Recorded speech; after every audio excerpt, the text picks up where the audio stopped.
दोस्तों, आज मेरे स्टूडियो में बातचीत के मंच पर उपस्थित हैं प्रज्ञा जी। थोड़ा सा एक कंफ्यूजन है क्योंकि इनकी कुछ कहानियां प्रज्ञा रोहिणी के नाम से हैं, कुछ कहानियां जो हैं वो प्रज्ञा के नाम से, तो इस पर भी बातचीत करेंगे कि ये कंफ्यूजन क्यों है। मैं दोस्तों थोड़ा सा परिचय प्रज्ञा जी का यहाँ पर दे रहा हूँ, बाकी तो थोड़ा इनसे बातचीत करेंगे। और आज की बातचीत थोड़ी संक्षिप्त रहेगी क्योंकि इनको एक अपनी कहानी पढ़नी है और जो कि बहुत जरूरी है, उसी के लिए हमने इनको आमंत्रित भी किया है। इनका जन्म 28 अप्रैल को हुआ है और इनकी जो प्रकाशित पुस्तकें हैं, कहानी संग्रह इनके दो हैं। तकसीम 2016 में ये प्रकाशित हुई है और दूसरी जो मन्नत टेलर जो है वो 2019 में। मन्नत टेलर कहानी जो है ये काफी चर्चित कहानी रही। इनके 2 उपन्यास प्रकाशित हो चुके हैं। गूदड़ बस्ती 2017 में, धर्मपुर लॉज 2020 में। इसके अलावा उन्होंने अन्य विषयों पर भी बातचीत की है, जैसे नाट्य आलोचना से संबंधित किताबें इनकी जो आई हैं, नुक्कड़ नाटक, रचना और प्रस्तुति, जनता के बीच जनता की बात, इसका इन्होंने संपादन किया है। ये नुक्कड़ नाटकों का एक संग्रह है। नाटक से संवाद, नाटक, पाठ और मंचन, कथा एक अंक की, सामाजिक सरोकारों पर आधारित किताब जो है उनकी है जो आईने के सामने। बाल साहित्य पर भी इन्होंने काफी लिखा है। बाल साहित्य, तारा की अलवर यात्रा, विभिन्न पत्र पत्रिकाओं में इनके लेख कहानियां प्रकाशित हो चुके हैं। इनको पुरस्कार भी बहुत मिले हैं, जैसे भारतेंदु हरिश्चंद्र प्रथम पुरस्कार तारा की अलवर यात्रा 2008 में, मीरा स्मृति पुरस्कार 2016 में, गूदड़ बस्ती पर महेंद्र प्रताप सम्मान जो है ये उसमें प्रथम पुरस्कार इनको मिला है। प्रथम पुरस्कार संग्रह तकसीम को 2019 में, और 5 जो इन्होंने शिवना अंतर्राष्ट्रीय कथा सम्मान 2020 धर्मपुर लॉज के लिए, प्रतिलिपि कथा सम्मान प्रथम पुरस्कार कहानी तकसीम 2015, स्टोरी मिरर कथा सम्मान प्रथम पुरस्कार कहानी पाप, तर्क और प्रायश्चित 2017 में। आकाशवाणी और दूरदर्शन के लिए अनेक कार्यक्रमों में इन्होंने भागीदारी की हुई है। 2 वर्ष तक दिल्ली से प्रकाशित समय सरोकार पत्रिका में उप संपादक पद पर इन्होंने काम किया है। और आजकल जो हैं वो करोड़ीमल कॉलेज में हिंदी विभाग में प्रोफेसर हैं। मुझे लगता है कि करोड़ीमल वाले जो है वो जल्दी ही प्रोफेसर बना देते हैं, ऐसा है कुछ? नमस्कार जी, ऐसा नहीं है। तो ये दिल्ली में रह रही हैं। तो अब हम इनसे इनका परिचय तो मैंने दे दिया है, 2-3 सवाल इनसे हम पूछेंगे। पहले तो आप मुझे बताइए कि जैसे वैसे तो हिंदी में एमए बहुत सारे लोग करते हैं, हिंदी में पीएचडी बहुत सारे लोग करते हैं, लेकिन रचनात्मकता की तरफ बहुत कम लोग ही जुड़ पाते हैं। और एकेडमिक लोग जो जनरली होते हैं वो उनका एकेडमिक्स जो है वो ज्ञान जो होता है और जो उनका व्याख्यान वगैरह होता है वो पुरानी ही चीज़ों को लेके, जैसे भक्ति काल पर उन्होंने लिखा और बहुत पुरानी कहानियों पर, जैसे आजकल वो लोग जनरली जो है वो प्रेमचंद से पहले के कुछ कथाकारों के बारे में भी बातचीत करते हैं और बहुत सारे जो गंभीर विषय हैं उस पर। लेकिन रचनात्मकता मैंने देखा है कि बहुत कम लोगों के अंदर होती है। आपके अंदर ये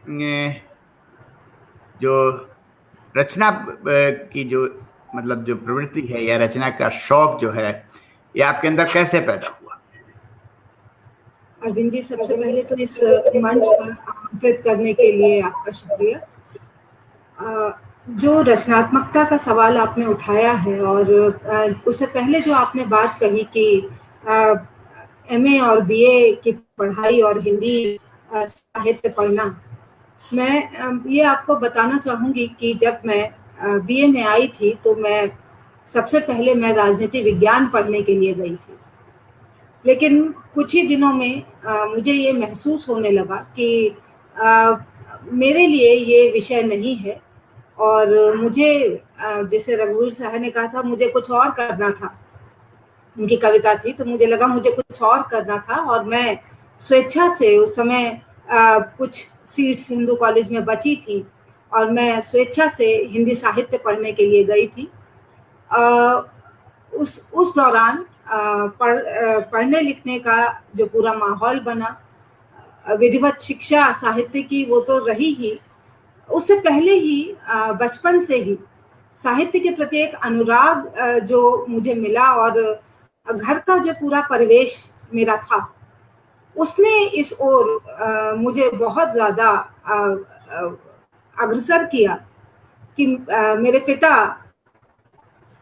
रमेश उपाध्याय हिंदी के बड़े कथाकार रहे, आलोचक रहे, कथा आलोचक, विविध विधाओं में उन्होंने लिखा। और मेरी माँ को पढ़ने लिखने का बहुत शौक रहा। दोनों अच्छे लेखक पाठक रहे, घर में एक पूरा माहौल हम भाई बहनों को मिला। तो और एक लेखन के प्रति एक सम्मान, बचपन से ही लोग घर पर आते थे, अलग अलग देश के अलग अलग हिस्सों से, बातचीत का जो माहौल रहता था उसने कद्र करना सिखाया कि ये लेखक जो है ये सामान्य व्यक्ति नहीं है, ये विशिष्ट लोग हैं। और रचनात्मकता का ये था कि लिखना जब शुरू भी नहीं किया था, लेकिन सुनना शुरू किया था। उसके साथ ही साथ बहुत सारे जो पोस्टर्स आते थे घर में, जो दीवारों पर लगे रहते थे, उनमें कविताएं होती थी, इस तरह के बहुत सारे कैसेट्स होते थे, हम बहुत सारे नाटकों को देखने जाया करते थे। तो एक पूरी तौर पर एक खुलापन, एक अनौपचारिक रूप में साहित्य की ओर हम लोग अग्रसर होते चले गए। साहित्य की जमीन हमारी बनती चली गई। घर में किताबें थी, तो किताबें हमें आकर्षित करती थी, हम पढ़ते लिखते थे। और फिर धीरे धीरे पत्रिकाएं पढ़ना शुरू किया। रूसी जो बाल साहित्य था वो बचपन से ही हमें हमारे उम्र के पौधे को खाद पानी की तरह मिला था। और उससे बढ़ते बढ़ते लगातार आगे आए और 2000 से मेरे विवाह के बाद से नियमित तौर पर लिखना शुरू किया। लेकिन उससे पहले कविताएं मैं लिखा करती थी और अपने कॉलेज, हिंदू कॉलेज की जो वॉल मैगजीन थी और कॉलेज की पत्रिका थी, वार्षिक पत्रिका, उसके संपादन मंडल से मैं शुरू से ही जुड़ी रही थी। तो उसमें भी लिखना पढ़ना मेरा लगातार जारी रहा था। और कहानी लिखना थोड़ा देर से शुरू हुआ, लेकिन उससे पहले सन 2000 से समीक्षाएं जो राष्ट्रीय सहारा अखबार में और दुनिया मेरे आगे स्तंभ जनसत्ता में और इस तरह की कई और छुटपुट लेख मैं लगातार लिख रही थी। जी, ये जैसे पहले इस कंफ्यूजन को थोड़ा दूर करिए, क्योंकि कुछ कहानियां तो आपकी प्रज्ञा रोहिणी के नाम से, कुछ कहानियां प्रज्ञा के नाम से जी। तो ये मैं अंदाजा लगा सकता हूँ इसके पीछे कारण क्या रहा होगा, लेकिन ये है कि पाठकों को तो कंफ्यूजन होता ही होगा इसको लेकर। जी, कंफ्यूजन है भी और कुछ धुंधलका छट भी चुका है। रोहिणी, जब ये फेसबुक का अकाउंट मैंने खोला था तो उन्होंने जो है दूसरा नाम मांगा और मैं 12वीं कक्षा से मैंने अपना उपनाम लगाना छोड़ दिया था। तो मुझे लगा कि जहाँ मेरा आवास है, मैं रोहिणी, दिल्ली में रोहिणी में रहती हूँ और वही मैंने अपना जल्दी से, और कुछ नहीं सूझा तो मैंने रोहिणी लगाया और इस तौर पर ये प्रज्ञा रोहिणी मेरा नाम हुआ। तो प्रज्ञा रोहिणी के नाम से, और प्रज्ञा एक ही है, लेकिन मेरी सारी किताबें जो हैं वो प्रज्ञा के नाम से ही हैं।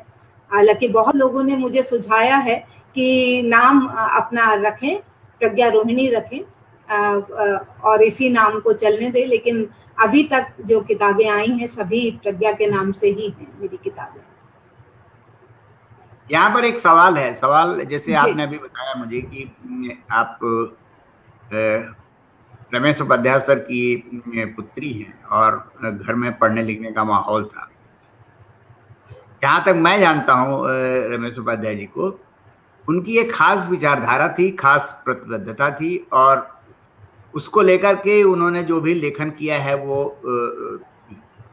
मतलब उन्होंने उसी के बेस पर, यानी कि स्वदेश लेखन उन्होंने की जी।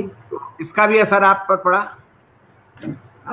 बिल्कुल इसका असर पड़ा, क्योंकि लिखना जो है, लिखना और पढ़ना इस तरह से बन गए थे घर में जैसे वो हमारे अस्तित्व का हिस्सा हो। और साथ साथ जिस विचारधारा की आप बात कर रहे हैं, उन्होंने 60 बरस तक लेखन किया और गद्य उनकी प्रिय विधा रही। हालांकि शुरुआत कविता से भी उन्होंने की। कहानियां, 20 कहानी संग्रह उनके रहे, नाटक उन्होंने लिखे, उपन्यास लिखे, और खास जो है अकंप जो है वो मार्क्सवादी रहे। और पूरे लेखन को अगर आप देखते हैं तो बिल्कुल अंत की जो कहानियां भी उनकी रही हैं, वो उसी प्रतिबद्धता के साथ, उस उद्देश्यता के साथ वो लिखते रहे हैं। क्योंकि सिर्फ लिखने भर लिखना नहीं, उन्होंने अपनी किताब मेरा मुझ में कुछ नहीं जो है, उसमें एक जगह लिखा भी है कि अगर आपके पास कुछ नहीं है लिखने के लिए तो आप विराम ले लीजिए। आप अगर उद्देश्य, आपके आगे कोई उद्देश्य नहीं है। क्योंकि जब भी मैं जब पत्रकारिता की ओर गई थी बीए पास करने के बाद, तब मेरे साथ वो थे और मुझसे उन्होंने रास्ते में पूछा था कि तुम्हारा टारगेट ऑडियंस क्या होगा अगर तुम लिखोगी। तब मैंने कहानियां लिखना शुरू नहीं किया। तो ये बात बहुत पहले से समझ में आ गई थी, उनकी कहानियां पढ़कर आ गई थी। जब वो किसी देश के किसी शहर में, हम थोड़े से ठीक ठाक समझने वाले हुए थे, जब वो ये कॉलम लिखा करते थे कहानी की जमीन, और किसी देश के किसी शहर में जैसी कहानियां जो बिल्कुल आम जो जन की कहानियां हैं, वो इस मानव विरोधी व्यवस्था में किस तरह से जूझ रहा है, संघर्ष कर रहा है, उसके संघर्ष की कहानियां उन्होंने जीवन भर रची। और सिर्फ उस यथार्थ को लेकर नहीं, उस प्रतिबद्धता को लेकर अपनी जमीन उन्होंने कभी भी नहीं छोड़ी लेखन। और प्रतिबद्धता जो आज के समय में बहुत लोग मानते हैं कि ये आउटडेटेड शब्द है, ओल्ड फैशन शब्द है। और बहुत स्तर पर अगर हम देखते हैं कि जो अगर कोई राजनीतिक रूप से प्रतिबद्ध है, सामाजिक रूप से प्रतिबद्ध है, या ये भी छोड़िए, कोई अपने निजी जीवन में किसी रिश्ते के लिए प्रतिबद्ध है, तो आज के समय में उसका उपहास किया जाता है। उसके बारे में कहा जाता है ये तो किसी ख्याली दुनिया में रहता है। क्यों? क्योंकि प्रतिबद्धता के लिए निश्चित आदर्श हैं। प्रतिबद्धता के लिए आप सिर्फ यथार्थ नहीं, उसके जो सामाजिक राजनीतिक बदलाव हैं वो भी बहुत जरूरी है। प्रतिबद्धता के लिए मैं मानती हूँ कि विचार के साथ साथ साहस और स्पष्टवादिता बहुत जरूरी है। एक बेहतर जीवन की संभावनाएं तलाशना बहुत जरूरी है। और इसको बहुत सारे लोग ये मान लेते हैं कि ये बिल्कुल आज के समय में, आज जो जिस पूरी जो पूंजी केंद्रित व्यवस्था है, उसमें किस तरह से सार्थकता को पछाड़ने की एक जिद ठानी हुई है और सफलता की कुंजी पकड़ाने की एक का उसका उद्देश्य है।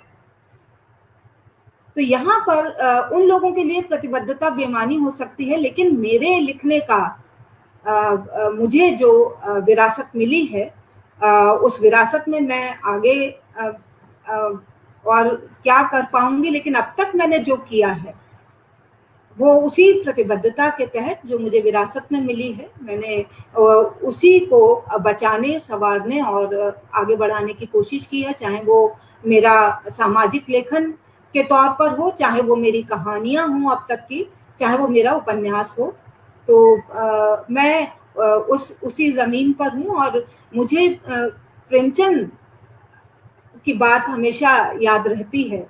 प्रेमचंद ने साहित्य को परिभाषित करते हुए बहुत अच्छी तरह से कहा है कि साहित्य जो काम करता है वो दलित, पीड़ित और वंचित का इस्तिगासा पेश करता है। और मैं ये मानती हूँ कि प्रतिबद्धता बहुत महत्वपूर्ण मूल्य है, और आज के दिग्भ्रमित समय में तो और भी ज्यादा ये बड़ा मूल्य है। आपने नाटकों पर भी लिखा है और नाटकों का संग्रह भी किया है, तो एक सवाल जो है जो स्वाभाविक रूप से उठता है कि आप नुक्कड़ नाटकों को लेकर एक्टिव रही हैं, मतलब एज ए एक्टिविस्ट भी आपने काम किया है नाटकों के जरिए?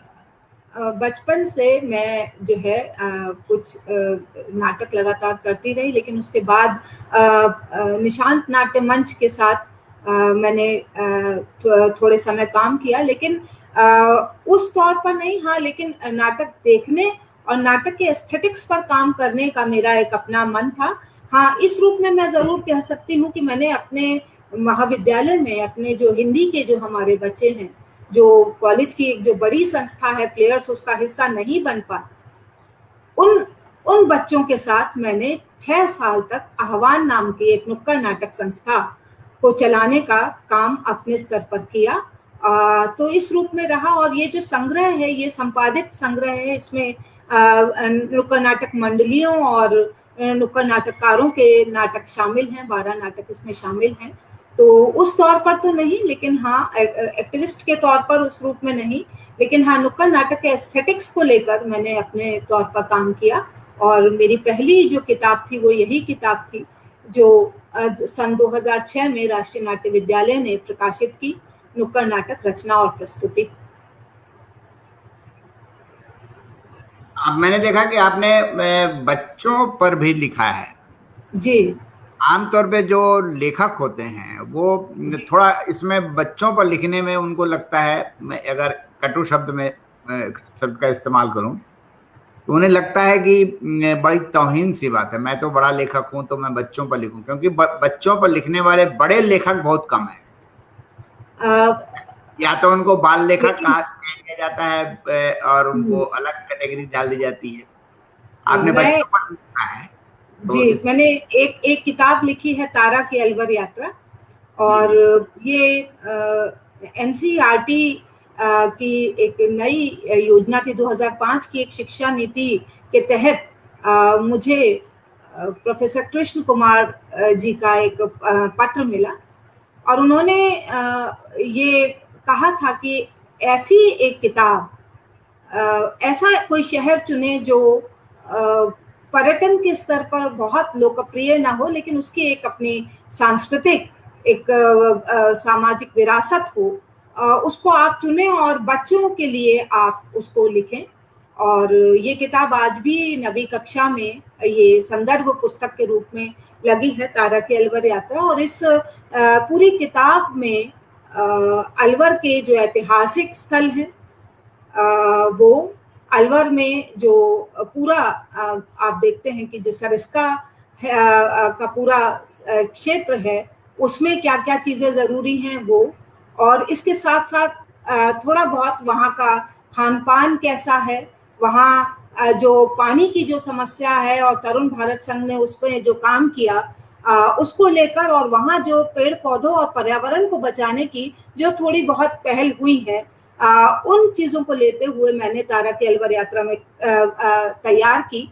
और आप कह रहे हैं कि तौहीन माना जाता है, मेरी तो सारी परवरिश और मेरी ही क्या, हम में से कौन सा ऐसा लेखक है, रचनाकार है, जिसकी बचपन की शुरुआत लोक कथाओं से नहीं हुई होगी, या फिर चंदा मामा, पराग, नंदन, इन तरह की पत्रिकाओं से बहुत सारे लोग जुड़े होंगे।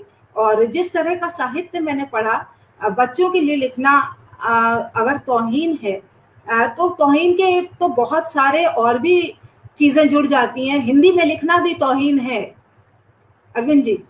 जी आजकल, हाँ आजकल तो ये देखा तो इस तौहीन की तो अंतहीन श्रृंखला है, लेकिन मैं ये कहूंगी कि बच्चों के लिए लिखना बहुत जिम्मेदारी का काम है, क्योंकि आप एक जैसे चाक पर आप एक माटी को आकार देने का काम कर रहे हैं। तो ये तौहीन की बात नहीं है। हमारे बच्चे अगर वो साहित्य पढ़ रहे हैं और हम उन्हें पढ़ा रहे हैं तो किसी तौहीन या हीन भावना के तहत नहीं कर रहे हैं। मुझे लगता है कि जो ये जो है, जो पूर्वाग्रह है इस तौर के, इन पूर्वाग्रहों को खंडित करना चाहिए। नहीं, ये बात बिल्कुल आपने सही कही। मैंने ये सवाल इसलिए भी किया था कि बड़े लेखकों को, मतलब प्रेमचंद ने हालांकि लिखा है बच्चों के ऊपर, लेकिन उन्होंने भी कम लिखा है बेसिकली जी। और अभी मैं पिछले दिनों जब मैं साक्षात्कार ले रहा था दिव्य रमेश जी का, तो उन्होंने तो बच्चों पर बहुत सारा साहित्य लिखा है। जी जी। टॉल्स्टॉय रूस का बड़ा लेखक है। टॉल्स्टॉय ने बच्चों पर बहुत लिखा है, बहुत कहानियां लिखी हैं। जी जी जी। अब एक आखिरी सवाल जिस पर उसके बाद आपकी कहानी सुनेंगे। जी। वो सवाल ये है कि जैसे अभी हम बात कर रहे थे प्रतिबद्धता के लिए, और जी। जैसे आपने कहा कि रमेश जी ने आपसे एक सवाल किया था कि तुम्हारा जो टारगेट पाठक जो है, रीडर या ऑडियंस, जो भी आप कह लीजिए, वो कौन है। जी। और उस लिहाज से अगर देखते हैं प्रतिबद्धता, सरोकार और टारगेट रीडर ऑडियंस के उसमें आज की तारीख में जो रचनाएं रची जा रही हैं, चाहे वो कहानी हो, चाहे कविता हो, चाहे उपन्यास हो, क्या लेखकों के दिमाग में ये बात स्पष्ट होती है या उनके दिमाग में कोई आइडिया आता है और वो लिख लेते? जिस प्रतिबद्धता की हम बात कर रहे थे अरविंद जी, मुझे आज के समय में अगर मैं साहित्य जिस तरह से लिखा जा रहा है, मुख्य रूप से अगर मैं सिर्फ कथा साहित्य की ही अगर बात करूं, तो मुझे दोनों प्रवृत्तियां वहां दिखाई दे रही हैं। ऐसा एक बहुत बड़ा रचनाकारों का एक वर्ग है जो प्रतिबद्धता को लेकर रच रहा है, और एक ऐसा भी वर्ग है जिसके लिए अभी वो लिख रहा है। प्रतिबद्धता जैसी चीज मुझे लगता है कि अभी है नहीं, और वो बहुत जल्दी पता लग जाती है। ये फेसबुक ऐसा मंच है कि जहां पर आप जितने अनौपचारिक होकर लिखते हैं उतनी जल्दी पकड़ में आते हैं। बहुत सारे रचनाकार यहाँ से उनकी शिनाख्त पड़ताल हो जाती है कि जो हम देखते हैं कि सांप्रदायिकता को लेकर जिनका संकीर्ण रवैया है, जाति को लेकर, धर्म को लेकर जिनकी संकीर्णताएं दिखाई पड़ जाती हैं, रूढ़िवादिता उनमें दिखाई देती है। मेरा मानना है कि लेखक अगर इन सब से ही मुक्त नहीं हुआ तो फिर उसका लेखन किसके लिए और क्यों? सबसे पहले तो उसे मुक्त होने की जरूरत है लेखक को। जी जी जी। नहीं, फेसबुक का जिक्र आपने किया, बहुत अच्छा जिक्र किया आपने, लेकिन अक्सर उसमें भी देखा जाता है जैसे कुछ सवाल हैं जिन पर लगता है कि जो टिप्पणी करने वाले लोग हैं, हालांकि वो लिखने पढ़ने वाले लोग, वो उनकी भी पक्षधरता स्पष्ट नहीं होती। कभी वो महिला विमर्श के नाम पर ऐसी महिलाओं को भी बचाने की कोशिश करने लगते हैं जिनका कि मतलब बैकग्राउंड, आचरण, ये सारी चीजें जो बहुत अच्छी नहीं होती। जी। दूसरी बात ये है कि अभी जैसे पिछले दिनों घटना घटी थी, गोवा में 2 लड़कियों के साथ रेप हुआ था, और चीफ मिनिस्टर ने वहां पर एक सवाल खड़ा किया कि वो लड़कियां रात को 2 बजे क्या कर रही थी। तो मेरे दिमाग में तो सबसे पहली प्रतिक्रिया ये है कि वो लड़कियां तो जो घूमने निकली थी, चाहे समुद्र की लहरें देखने गई हों, वो लड़के उस समय क्या कर रहे थे, सवाल ये भी तो है। जी। और इस पर एक बहस चल पड़ी बहुत जबरदस्त तरीके से, और मैं उस बहस को जब पढ़ रहा था सिलसिलेवार, तो मुझे लगा कि वो सारे के सारे जो हैं वो एकदम पुरुषवादी दृष्टिकोण से वो लड़कियों को देख रहे हैं, यानी वो गलती लड़कियों की ही निकाल रहे हैं। जी अरविंद जी, इसके पीछे जो है मैं ये कहूंगी कि जेंडर उतना कारगर नहीं है। ये जो सामंती जो मानसिकता है, जो पितृसत्ता को पोषित करती है, और पितृसत्ता के और सत्ताएं कभी गहरावाद नहीं करती हैं अरविंद जी। मैंने हमेशा देखा है, पितृसत्ता है तो साथ में धर्मसत्ता है, धर्मसत्ता है तो राजसत्ता है। ये तीनों जो है संगठित होकर वार करती। और स्त्रियां इनका मूल स्रोत तो एक ही है ना, मनोवाद जिसको जी बोलते हैं। बिल्कुल बिल्कुल वही। और जब संगठित होकर ये प्रहार करती हैं तो इनके महिलाएं इनकी बहुत अच्छी जो है वो संवाहक होती हैं। और इसीलिए मैं कह रही हूँ कि इसमें विभेद पुरुष और महिला का नहीं है। जरूरी नहीं है कि हम ये कह दें कि सारे जो पुरुष हैं वो महिला विरोधी हैं और स्त्री होने से ही कोई लेखक स्त्रीवादी हो जाए। तो बिल्कुल वैसा ही होगा कि मनुष्य का अगर हमें सबको जन्म मिला है तो क्या हम ये कह सकते हैं कि सभी मनुष्य मानवतावादी हैं? जी, बहुत तो अच्छी मुझे बात लगता है कि हाँ, तो ये जो चीज है, मुझे लगता है कि ये चीजें जो है इन पर गौर किया जाने लायक ये चीजें हैं। और मेरी मेरी जो राय है वो आप उससे रख सकती हैं। मेरी राय ये है कि ये जो विमर्श के मसले होते हैं, बहुत सारे जी विमर्श के मसले होते हैं, जी इनमें से कुछ तो बहुत सॉलिड होते हैं, बहुत सार्थक होते हैं, लेकिन अधिकांशतः विमर्श जो है मुझे लगता है कि वो पुरुष मानसिकता से चलाए जा रहे हैं। जी। आपकी इस पर क्या राय है? बहुत सारे विमर्श पुरुष मानसिकता से चलाए जा रहे हैं। हाँ, मुख्य रूप से आप देखते हैं पिछली सदी के अंत में दो विमर्श मुख्य रूप से खड़े होते हैं, एक दलित विमर्श और एक स्त्री विमर्श। और स्त्री विमर्श, मैं अभी दलित विमर्श की बात नहीं कर रही हूँ, मैं अगर स्त्री विमर्श की अगर मैं बात करती हूँ तो आप देखते हैं कि बहुत सारा जो पक्ष है, और मैं खुद भी इसका अनुभव व्यक्तिगत स्तर पर कर चुकी हूँ कि जब मैं बाजारवादी व्यवस्था को टारगेट करती हुई कहानी लिखती हूँ, जब मैं जो दिहाड़ी मजदूर हैं उनको लेकर और विकास की अंधी दौड़ में पीछे जा रहे लोगों की कहानियां लिखती हूँ, तो स्त्रियों की प्रतिक्रियाएं ज्यादा आती हैं और कुछ पुरुष कहते नहीं, आपने वो कहानी ज्यादा अच्छी लिखी थी जो महिला पर केंद्रित, वो जो जिसमें स्त्री उसके केंद्र में रही। एक खांचेबंदी क्यों? और मेरी कहानियां अगर आपने पढ़ी हैं, यहाँ पर बहुत सारे लोग हैं, यहाँ पर गीता श्री जी हैं, यहाँ पर सुनीता हैं, यहाँ पर बहुत सारे और कथाकार हैं, देवेंद्र मेवाड़ी जी हैं, प्रेमजन्मेजय जी हैं, यहाँ पर जितने जो लोग हैं उन्होंने मेरी कहानियां पढ़ी हैं और मेरी कहानियों में विमर्श नहीं है, स्त्री है, उसके संघर्ष हैं। और सबसे बड़ी चीज मेरी कहानियों में जो होती है वो उसके दैहिक विमर्श कम है, मैं उसकी लैंगिक समानता और उसकी आर्थिक आजादी की बात मैं ज्यादा उठाती हूँ अपने जो स्त्री केंद्रित कहानियां हैं जो आज मैं पढ़ूंगी उस कहानी में भी। तो इस रूप में है। लेकिन हाँ, फिर भी मैं ये कहूंगी अरविंद जी कि हाँ, वो पितृसत्ता का एक चश्मा है कि उसमें जिस तरह से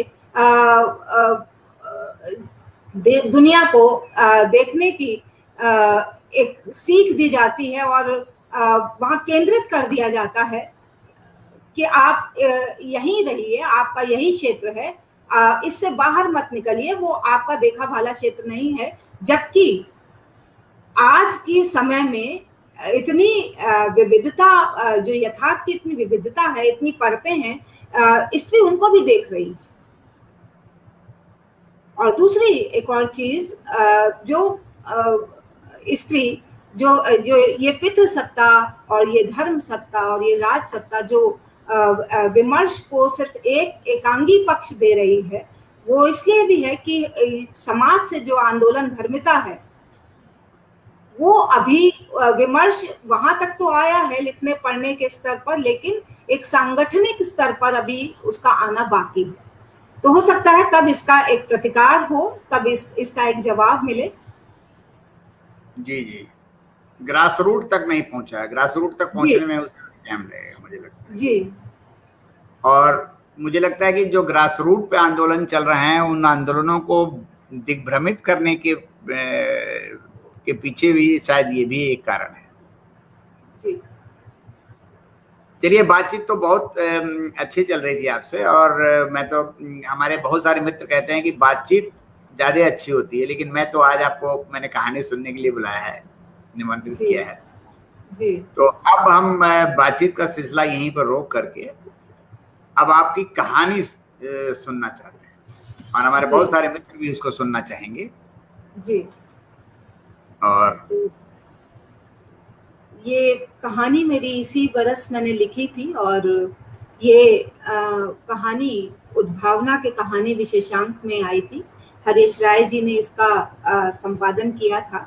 तो कहानी आपके लिए मैं पढ़ रही हूँ। कहानी का शीर्षक है रज्जो मिस्त्री। रज्जो की हंसी आज दुहल्लर हुई जा रही थी। कमर पर हाथ रखे हंसी के बोझ के मारे वह धीरे धीरे झुकने लगी। लगता था अभी पेट पकड़कर जमीन पर औंधी गिर पड़ेगी। सुरसा सा मुंह फाड़े उसकी हंसी में पूरे 32 दांत गिने जा सकते थे। मुंह से हंसी का शोर उठाता फव्वारा फूट रहा था, और उसकी संगत में आंखों की कोर से पानी का सोता। जाने कितने दिनों बाद दुहल्लर हंसी उसके चेहरे पर सजी थी। आज सजी तो जैसे बीते समय की हर कसर पूरी करने पर उतारू थी। पास खड़ी मैना को रज्जो तनिक नहीं सुहा रही। मैना गुस्से में लाल भभूका हो रही थी। उसकी आंखों में आग तैर रही थी, और हाथ रज्जो की पीठ पर धौल जमाने को कसमसा रहे थे। एक कोने में खड़े जुल्मी मिस्त्री की नजरों के आगे जैसे दुनिया शीर्षासन में खड़ी हो गई। उससे न बोलते बन रहा था, न ही आंख मिलाते। उसका जुल्मी नाम आज दुनिया से मुंह फेरकर उससे गले मिलने को तड़पने लगा। अपनी दीनहीन मुद्रा में वह कोने में जड़ होकर कोने का हिस्सा ही बन गया था। अकेली मैना की बेटी ही रज्जो की हंसी को सही संगत देकर घर में शोर उठाए थी। मैना और रज्जो एक ही गली के अगल बगल वाले एक कमरे के कच्चे मकानों में रहती हैं। दिल्ली के शाहबाद इलाके के दिहाड़ी मजदूरों की ये कच्ची बस्ती, जिसमें जगह कम और घर ज्यादा है। घिच्ची पिच्ची जगह में सब अपने हिस्से का जीवन किसी तरह ढूंढ लेते हैं। गांव देहात से कितने लोग शहर काम धंधे की तलाश में आए और बरसों से यहीं बस गए। कुछ किसानी छोड़कर मजूर होकर आए, तो कितने बेरोजगारी और फाके में घिरकर खानदानी हुनर लिए आ गए। रज्जो तो अभी किराएदार है, पर मैना ने इस कच्ची बस्ती में बरसों जोड़े गए रुपयों से एक झुग्गी खरीदकर पक्का इंतजाम कर लिया। झुग्गियां इलाके के नक्शे से मिटाई भी गई तो मैना का कुछ फायदा होना तय था। इस झुग्गी बस्ती में घरों में सफाई, बर्तन करने वाली औरतें, सवारी ढोने वाले रिक्शा मजूर, नजदीकी ब्रेड और बोतल फैक्ट्री की 2 पालियों में काम करने वाले बड़े बच्चे, पेंट पॉलिश करने वाले, बढ़ई, बिजली का काम करने वाले, ठेले वाले और एक बड़ा कुनबा राजमिस्त्रियों, बेलदारों का समाया है। बस्ती से दूर पक्के फ्लैट और कोठियां हैं। कितने नए फ्लैट भी लगातार बन रहे हैं। कुछ को काम ढूंढ लेता है, तो कुछ लोग अपने मुताबिक काम खोज लिया करते हैं। कच्चे घरों की आंखों में भी सपने बसते हैं। मैंने अपनी छोटी सी जगह को ठीक ठाक कराने की धुन में दिन रात लगी रहती। पहले सीमेंट का फर्श डलवाया, फिर बाहर की दीवारों पर पक्का प्लास्टर करवाया। 6x8 के कमरे के कोने में बरसों से पड़ी स्लैब को रसोई बनाने की धुन न जाने उसे कब से सवार थी। पैसा आने भर की देर थी कि जुल्मी मिस्त्री हाजिर। बिस्तर के संग ही एक ईंट की दीवार खड़ी कर दे, मेरी रसोई अलग हो जाएगी। मैना का आदेश और जुल्मी का पालन। यूं भी जुल्मी को बड़े फ्लैटों में काम करने की फुर्सत कहाँ है। ये झुग्गी बस्ती ही उसका आसरा है। बड़े ठेकेदार उससे कन्नी काटते हैं, कोई बेलदार भी उसके संग नहीं। बेलदार मिस्त्री का काम अकेला संभालता जुल्मी दुनिया के जुल्मों से बेपरवाह है। आज मैना की रसोई की दीवार उठाने में जुल्मी ने पूरा दिन लगा दिया। मैना के कब से जोड़े गए ईंट के अद्धों और साबुत ईंटों से आज जुल्मी का परस पाकर दीवार की सूरत में ढलने लगी। जुल्मी ने जमीन की खुदाई करके कायदे से नाप कर मसाला बनाकर दीवार उठाना शुरू किया। मैना ने सारा सामान 4 फुटिया गली में निकाल कर जगह बना दी थी और दीवार से सटी स्लैब से बर्तन उतार कर कमरे में रख दिए, ताकि जुल्मी को खड़े होने में दिक्कत ना हो। दीवार उठाकर काम निपटाने के लिए जुल्मी ने शाम को ही प्लास्टर करना भी शुरू कर दी। ठीक उसी समय रज्जो घर का सौदा लेकर मैना से बतियाने खड़ी हो गई। मैना और रज्जो को काम निहारते देख जुल्मी के हाथ जल्दी जल्दी चलने लगे। बड़ी सफाई से उसने प्लास्टर पूरा किया। देख लो, ठीक बन गई है दीवार। फंटी को किनारे रखते और करनी को तसले के हवाले करता हुआ जुल्मी दीवार से सटी स्लैब पर खड़े खड़े इतराकर बोला। मैना ने खुशी में सिर हिला। मैना की हामी में अपनी खुशी उड़ेलते झूमते जुल्मी ने स्लैब से उतरने के चक्कर में एक भारी गलती कर डाली। स्लैब से अचक से नीचे उतरने की जगह खुशी में उसने उतरते वक्त कच्ची दीवार पर अपना हाथ धर दिया। हाथ उसके तगड़े शरीर के वजन को थामे था। सारा बोझ नई कच्ची दीवार पर पड़ गया। इस चक्कर में जुल्मी ने तो जमीन पर बाद में कदम रखा। उसके वजन से सारे दिन में खड़ी की गई दीवार उससे पहले ही भरभरा कर जमीन पर गिर पड़ी और 2 मिनट को इठलाई दीवार एक पल में मलबे में बदल गई। जुल्मी उस मलबे पर गिर पड़ा। दीवार तो चाहकर भी नहीं उठ सकती थी, पर अपराधी बना जुल्मी फौरन उठकर कोने में सिमट गया। मैना की आंख भी जल गई, पर रज्जो की हंसी को रोकना आज भगवान के बूते के भी बाहर था। मेरे से ही कह देती तू दीवार उठाने को, अनाड़ी मिस्त्री को बेकार बुला बैठी। दांत पीसती मैना को देखकर हंसते हुए रज्जो फुसफुसाई। अब तू तो रहने ही दे, जिसका काम उसी को साजे। एक ही पल में मैना गुस्से और खीज में बोल उठी। रज्जो की हंसी के खिलखिलाते सूरज को ग्रहण लग गया। उसने मैना को एक तक देखा, जैसे पूछ रही हो, तुझे तो सब पता है मैना, फिर भी ऐसी कड़वी बात। उसे याद आया कितने अपनेपन से मैना ने एक दिन उससे कहा था, तू जब भी काम पर जाए पीछे से बच्चों की चिंता न करना। चेहरे पर सोच और मन में दुख लिए फिर भी रज्जो ने गिरी हुई ईंटों को तसलों में भरकर बाहर लगवाने में मैना और जुल्मी की मदद की। बाहर लगे नल पर रेत सीमेंट सने पैरों को धोती हुई रज्जो को अचानक बहुत साल बाद बापू के पैर याद आए। पिंडलियों से गोरे उसके पैर के पंजे मिस्त्री का काम करते हुए हमेशा फटे और काले रहते। सीधी धूप हवा लगने से भोगानंद के पैर दुरंगे हो चले थे। घुटने के नीचे पंजे और तलवे की एक मोटी रेखा ही सफेद दिखाई देती थी। हर रात रज्जो बड़े प्रेम से उसके पैर पर कड़वा तेल लगाती और सुबह बापू के साथ काम पर चल देती। गांव पिसावा में बिताए वो दिन रज्जो को क्या भूल सकते हैं। भोगानंद के काम में हाथ बटाते, कभी मसाला बनाना, कभी ईंट ढोना, कभी दीवार की तुड़ाई तो कभी छत की ढलाई। बड़ी होते होते रज्जो सब काम सीखती जा रही थी। चिनाई और प्लस्तर का बढ़िया मसाला तो उसके जैसा बनाने वाले कम ही थे। 3-1 का मसाला ऐसा जबरदस्त बनाती कि सीमेंट और रेत का अनुपात एकदम सही बैठता। भोगानंद उसकी पीठ ठोक देता। बापू की याद ने रज्जो के चेहरे के मायूस रंग को धुंधला दिया। तू यहाँ खड़ी है अब तक, घर नहीं गई? चल के घर देख, रोटी पानी कर, बच्चे कब से भूखे बैठे हो। मुरारी की तेज आवाज ने पीछे से आकर रज्जो को यादों के झरोखे से बाहर निकाला। एक सपने से जागी रज्जो ने पीछे पलटकर मुरारी को देखा और फिर मशीनी चाल से सीधी घर पहुंच गई। अज्जू और रिंकी खेल में मगन थे। घर के बिखरेपन को समेटने, रात का खाना बनाने और 2 छोटे बच्चों की बातों और झगड़े फरमाइश सुलझाने में शाम कब रात में ढल गई रज्जो को पता न चला। बच्चों और रज्जो ने खाना खा लिया था।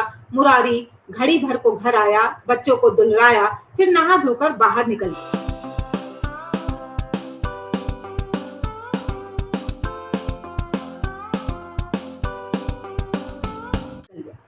ये उसका रोज का नियम। दिहाड़ी के बाद थकन उतारने के लिए दोस्तों के संग ठलुआ भरी और कभी कभार दारूबाजी की लत उसे जाने कब पड़ गई। खाना खाकर दिन भर घर बाहर खटती रज्जो जरा लेटी कि सामने के आले में रखे मुरारी के साहुल पर उसकी नजर गई।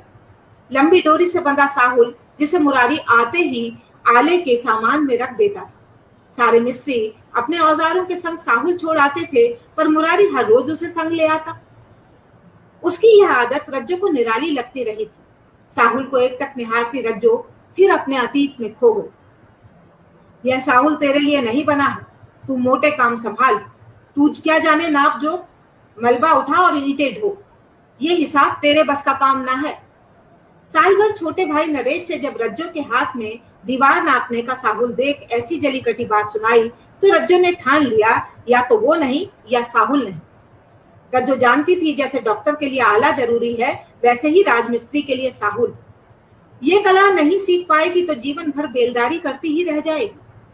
उसे तो अपने बापू भोगानंद जैसा नंबर 1 का मिस्त्री बनना, बड़ा मिस्त्री।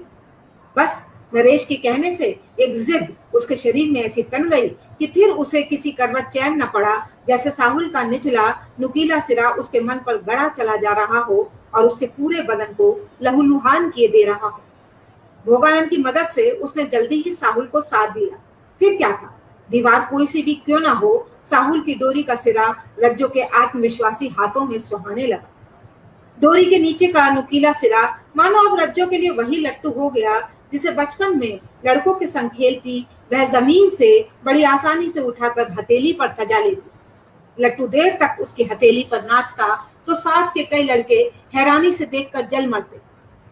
साहुल से नाप जोक करके वह दीवार की सिधाई में माहिर हो चली। जब पहली बार उसने अकेले दीवार उठा दी तो भोगानंद ने अपने बेटे को झिड़कते हुए सुनाया, नरेश, सीख रज्जो से, दीवार की सिधाई किसे कहते हैं। साहुल से नाप कर भी तेरी दीवार टेढ़ी ही बनती है, वो तो प्लस्तर है जो तेरी कमी पर पर्दा डाल देता है। भोगानंद की डांट और बहन से तुलना की बात सुनकर भी नरेश के कान पर जूं न रही थी, पर रज्जो दांत फाड़कर हंस पड़ती। भोगानंद को बेटी की हंसी अपने जीवन का उजाला लगती थी। रज्जो दीवार बनाने में तनिक न रुकी। पिता के साथ काम करते जाते हुए उसने दूसरी मंजिल उठाने के लिए कॉलम डालना, छत के लिए बीम बनाना, लैंटर और शटरिंग का काम भी जिद करके सीख लिया। जब भोगानंद के साथ छत के सरिये बांधती तो लोग दांतों तले उंगली दबा लेते, कुछ तारीफ करते तो कुछ रज्जो की औकात बताते। है तो लड़की जात, सेटरिंग के काम भला सुहाते हैं। भोगा को चाहिए नरेश को सिखाए काम, आखिर तो लड़की को पराए घर जाना है। रज्जो औरतें रज्जो की माँ को समझाती, देख भाई देखती, कुछ ऊंच नीच हो गई तो कल को इसका ब्याह, बाल बच्चे, बाकी तो खुद समझदार है। देवकी के भीतर के डर जाग कर बेचैन हो जाते और वह रज्जो के घर में घुसते ही उसके पीछे हाथ धोकर पड़ जाते। पिता का खुला दिल न होता तो रज्जो के पांव में कब की बेड़ियां डल चुकी हो। रज्जो के बाहर निकलते कदमों ने घर की माली हालत को भी चमका दिया था।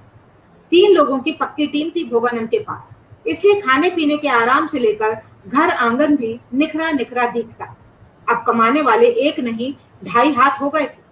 घर को आज तलक नरेश की पूरी दिहाड़ी कभी नहीं मिली। घर के सुख का साधन भोगानंद की अचानक मौत से छिन गया।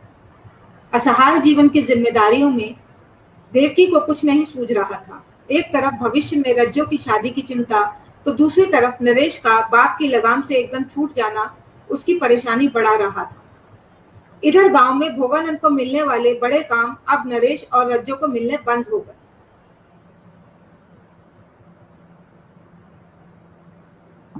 वैसे भी छोटे कारीगरों के लिए बहुत अधिक काम वहां थे ही कहां। फिर रज्जो की काबिलियत जानते हुए भी लोग उसे काम न देते।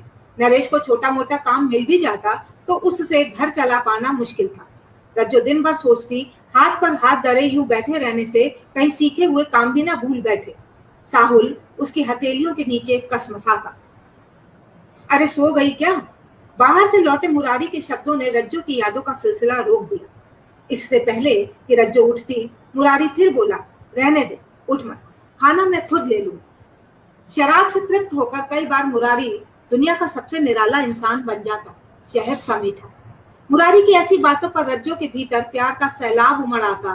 वह नहीं करते मुरारी का हाथ रोककर खाना परोस ही देती, उसे बच्चों की तरह सहलाती और टूटकर मुरारी को गले लगा लेती। मन चाहता उस पर सब कुछ निछावर कर दे। उसकी इस अदा पर मुरारी भी अपने प्यार से रज्जो को निहाल कर देता, पर आज ऐसा कुछ नहीं हुआ। मुरारी की बात पर रज्जो ने हल्की सी करके करवट बदल ली। मुरारी ने खाना खाया, जूठे बर्तन सकेर कर एक किनारे रखे और रज्जो की बगल में सो गए। रज्जो जाग रही थी, उसकी आंखों से नींद कोसों दूर थी। उसे बार बार मैना की बात याद आ रही थी, जिसका काम उसी को साजे। पर मैना अकेली थी क्या रज्जो से ऐसी बात कहने वाली? उसे याद आया, बापू के मरने के बाद तंगी के दिनों में मनरेगा योजना उत्तर प्रदेश के उसके गांव के पास भोजाका में शुरू हो गई। तालाब की खुदाई, सड़क बनाना, ग्राम पंचायत, ब्लॉक ऑफिस की नई इमारत उठाने और अनेक कामों के लिए दिहाड़ी पर मिस्त्री बेलदार को काम मिलना शुरू हो गया।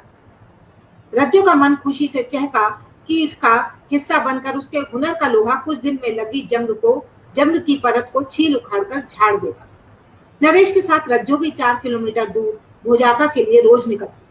बाद में पिसावा में भी योजना शुरू हो गई। काम की उमंग और मिलने वाले पैसों की खनक की बात सोचकर ही उसकी देह उमगी रहती। देवकी ने इस बार उसे निकलने से मना भी नहीं किया। सोचा इसी से जोड़ जाड़ कर रज्जो के ब्याह का पहाड़ किसी तरह कट जाएगा। दिन भर इंदुरी सिर पर टिकाए उस पर तसला धरे रज्जो कभी रेत धोती, कभी मसाला, तो कभी भारी ईंटों को ढोकर साइट पर पहुंचाती। अपने हिस्से का काम पूरी ईमानदारी से करती रज्जो नरेश के हिस्से का काम भी जैसे तैसे संभाल देती। काम भूल गया है क्या नरेश? सरिये के तार एक सी दूरी पर नहीं बांधेगा तो बीम न ठहरेगी, छत कैसे टिकेगी? एक बार सरिये को 6 इंच की दूरी पर बांधा है तो अगली बार भी 6 ही लेना, बड़ा घटाना। हट परे, मैं बांध देती हूँ। जल्दबाजी में काम को अंजाम देता नरेश बहन को आंखें तरेर कर देखता, पर खून का घूंट पीकर रह जाता। नानुकुर करने के बाद रज्जो के इसरार और मदद से नरेश को पहले से बांधे सरियों के तार खोलने और दोबारा बांधने पड़ते। मिस्त्री के सबक रज्जो ने कायदे से पढ़े थे। शटरिंग के उस्ताद भोगानंद का हुनर रज्जो में पूरा उतरकर अब निखरने लगा था। उसे न सिर्फ सरिये बांधने आता था, बल्कि वह छत का वजन टिकाने के लिए किस माप की बीम डलेगी और इसकी जानकारी भी उसे थी। दीवार उठाते हुए मसाले को ईंटों पर धरकर जब पक्का करते हुए करनी ईंट पर मारती तो ईंट उसकी गुलाम बनकर सही जगह ले लेती। रज्जो के हाथ में गजब की सफाई और फुर्ती थी, लेकिन करनी की ठक ठक नरेश के कलेजे में कील बनकर ठुकती। कुछ दिनों तक उमगी रहने वाली रज्जो धीरे धीरे मुरझाने लगी। मिस्त्री के काम की बारीकी जानकर भी रज्जो को बेलदारी के ही काम मिला करते और इधर निकट्टू नरेश को लगातार मिस्त्री के काम। नरेश जब रज्जो को ऐंठ कर देखता तो रज्जो का कलेजा चाक हो जाता। कितने तूफान उसके कलेजे में उठते, भंवर उठाते और रज्जो उनमें घिरती चली जाती थी। हद तो उस दिन हो गई जिस दिन रज्जो लंच टाइम में नरेश के हिस्से के शटरिंग के काम पूरा कर रही थी कि अचानक ठेकेदार प्रकट हो गए। ये क्या कर रही है तू? जानती है शटरिंग का काम है, ईंट ढोने और मसाला बनाने का नहीं। ये काम सीखना है तो चलकर पहले ट्रेनिंग ले। यहाँ ट्रेनिंग का काम नहीं होता। बैठे ठाले हमारा सामान और टाइम खराब कर रही है। ठेकेदार चिल्लाए। ये काम मुझे अच्छी तरह आता है चाचा, रज्जो ने आत्मविश्वास से बेहिचक कहा। अच्छा, अभी बेलदार से मिस्त्री का काम आ गया, कल को तू ठेकेदार बनकर मेरे ही सर पर सवार हो जाएगी। ठेकेदार चीखा। रज्जो हैरानी से उसे देखती रही। काम पर बने रहने और पैसे की जरूरत के चलते ठेकेदार को धीमे स्वर में सफाई देने लगी। मैं जानती हूँ मिस्त्री का काम, मेरे बापू ने। चल चल बड़ी आई काम वाली, यहाँ तुझे बेलदारी के लिए रखा गया है। जी चुराती है, कामचोर कहीं की। रज्जो के नरम स्वर से ठेकेदार की आवाज और तेज हो गई। चाचा, काम चोरी न कभी की है न करूंगी, रज्जो ने कांपते शब्दों में खुद को दी गई गाली का जवाब दिया। तू तो ठेकेदार नहीं लग रही है यहाँ की। खबरदार, जो फिर कभी सरिये करनी को हाथ लगाया, सर पर तसला उठा और चुपचाप माल ढो। जिस काम की कही जाए वही कर बस। औरत है, मर्द के पीछे रह। मर्द होने की कोशिश में ना मर्द बन पाएगी और औरत होने से भी जाएगी। वाह। कहते हुए ठेकेदार ने रज्जो के पास पड़ी करनी हाथ में ली और सरियों को लात मारकर रज्जो से दूर धकेल दिया। रज्जो हैरान थी कि काम से जी चुराने वाले नरेश को ठेकेदार ने एक शब्द नहीं कहा। ठेकेदार की फटकार से आहत रज्जो को नरेश की नीचा दिखाने वाली हंसी और भी घायल कर गई। आज भी कहाँ भूल पाई है रज्जो उस घटना को। हंसी मजाक और जिंदगानी की तेज भागती चक्की में न जाने कितनी बार रज्जो ले बैठती है जीवन की बही। आज उस याद से उसकी आंखें फिर भीग आईं। अचक से उठकर रज्जो ने पानी पिया ताकि आंसुओं को गले में उतार सके, फिर अपनी जगह पर आकर लेट गई। मुरारी ने करवट ली। रज्जो अंधेरे में भी उसका चेहरा साफ साफ देख रही थी। उसकी बेसुध नींद पर रज्जो को जलन हुई। कहाँ मुरारी सपनों के मनचाहे लोक की सैर पर निकला हुआ है और कहाँ रज्जो अपने अतीत को धुन रही है। पिसावा की मनरेगा योजना में काम करते हुए मजदूरों को कभी समय से पैसा नहीं मिला। मजूर औरतों की हालत तो और खराब थी। आदमी के बराबर मजूरी के बाद भी कम मेहनताना, तो दूसरी ओर रज्जो जैसे गुणी कारीगरों की बेकदरी। बार बार ठेकेदार की जी हजूरी। आर्थिक तंगी और घर की बदहाली से तंग आकर मजदूर ब्लॉक ऑफिस के आगे धरना प्रदर्शन करने पर मजबूर हुए। लंबे और अडिग आंदोलनों से मजदूरों को जैसे तैसे रुपए मिलते, पर अगली बार फिर हाथ फैलाने की नौबत आ जाती। रज्जो ने जान लिया था कि मजदूर के जीवन में दुखों के छाले ही अधिक हैं। 2-1 साल ऐसे ही चला, फिर रज्जो की शादी भोजाका के मुरारी से तय हो गई। आज सालों बाद भी शादी की याद भर से रज्जो के गाल दहक गए। दुख और अपमान से भरी यादें ठंडे बस्ते की शरण में चली गई। चौड़े चौड़े बिंदा लगावे गोंदोली भोजाका की बहू। विदा के बाद ससुराल पहुंचते ही भोजाका की औरतों ने नई बहू से छेड़ शुरू कर दी। पिसावा रज्जो का मायका, भुजा का ससुराल। अब तो रज्जो को ससुराल के रहन सहन ही मानने पड़ेंगे। रज्जो गीत की लय थामे अपने माथे पर सजी छोटी बिंदी का ध्यान करके मुस्कुरा उठी। घर में गीतों और रिवाजों के बीच रज्जो कैसी सजी धजी छुई मुई सी पोटली बनकर बैठी थी। नए घर में आकर वह खुश थी। उसकी खुशी का कारण साफ था, मुरारी कारीगर आदमी था। दिल्ली जैसे बड़े शहर में अकेला रहता था और शादी के लिए इसी शर्त पर तैयार हुआ था कि औरत उसके संग दिल्ली जाएगी। उससे अकेले काम और घर अब नहीं संभलता। रज्जो खुद को बड़भागी मानकर फूली नहीं समा रही थी। एक ओर दिल्ली जाना और दूसरी तरफ मुरारी के संग मिस्त्री का काम करने की आजादी की कल्पना की दोहरी खुशी उसके चेहरे पर चमक रही थी, जिसे घर भर की औरतें ब्याह की खुशी माने बैठी थी। हालांकि रज्जो के एक मन के कोने में चिंता भी हलचल मचाए थी, क्या मुरारी उसे काम करने देगा? मुरारी के छोटे से कमरे में जीने लायक सामान के साथ एक टीवी भी था। उसके किसी मालिक ने कबाड़ में पुराना टीवी बेचने से मुरारी को दे देना उचित समझा था। रज्जो ने आते ही कमरा चमका दिया। मुरारी बढ़िया मिस्त्री था। रज्जो ने पाया वह अपने काम में उसके बापू जैसा ही काबिल है। दिल्ली आकर ही रज्जो ने जाना मुरारी पत्थर का अच्छा कारीगर है। बड़ी कोठियों और फ्लैटों में मार्बल और टाइल्स के काम पर ठेकेदार उसे रखवा देता है। अपनी कोई टीम तो मुरारी की है नहीं, पर शाहबाद की इस पुरानी कच्ची बस्ती के इकलौते ठेकेदार पुरुषोत्तम की टीम का वह बढ़िया मिस्त्री है। आमदनी थोड़ी कम जरूर है, पर काम बंधा बनाया है। मस्टर रोल पर चढ़ने और छटने का कोई डर चिंता नहीं। ठेकेदार रोज शाम मजदूरों की दिहाड़ी गिनकर हाथ पर रख देता है। कभी देर सवेर भले हो जाए, पर दिहाड़ी मिल जाती है। मुसीबत में एडवांस के रूप में किसी न किसी जरूरत मुताबिक मदद भी कर दिया करता है, लेकिन पैसा देता है तो काम भी ठोक कर लेता है। बड़े ठेकेदार के मिस्त्री, मुझे भी सिखा देना टाइल पत्थर की कटाई, ले चल अपने संग काम पर। रज्जो ने एक दिन संकोच की कुंडी खोलकर अपने मन की बात मुरारी से कह ही डाली। रहने दे बावली, ये हाथ पत्थर हो जाएंगे, पत्थरों से सिर मारकर। मुरारी हंसते हुए बोला। रज्जो उसका मुंह देखती रह गई। आराम से रहना कमरे में, तू कहाँ मारी मारी फिरेगी, तेरे लायक जगह नहीं। सारा रूप 2 दिन में ढल जाएगा। धूल मिट्टी फांकने से अच्छा है घर पर रह। मुरारी बेपरवाही से बोला। रज्जो की खुशियों के फूल मुरझा गए।